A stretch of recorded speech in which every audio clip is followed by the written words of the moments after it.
Good morning, BST. My name is Elijah Abdul Sayed, and welcome to this episode of BST Talks.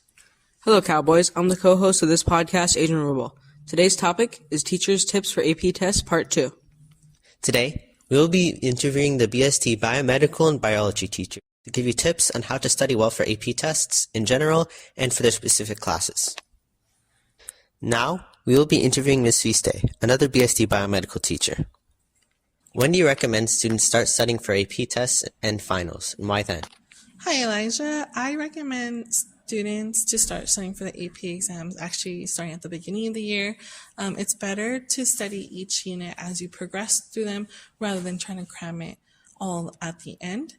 For students that are listening now, now is the perfect time to start studying, but those students that are coming in, the best time is really just to start at the beginning of the year, kind of get into the habit of studying right away so that you can kind of get your gauge on each unit individually before you kind of see them all together at the very end.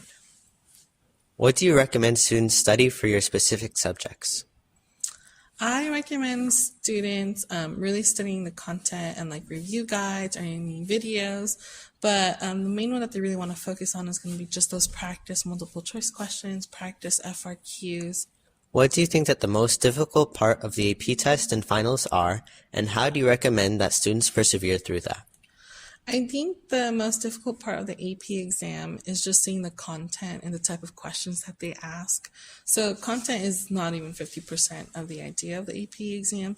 It's more like how do you take that content and then apply it to the multiple choice questions, the FRQs. How do you actually see it in the scientific community? How do you see it as an experiment?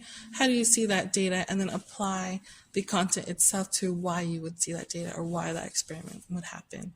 And also I want to add, going back to what I would recommend students to study, if they look at the CED of the AP Bio curriculum, they'll notice that a majority of the tests and the content that's covered is going to be natural selection and ecology, so that's the biggest part that I would recommend.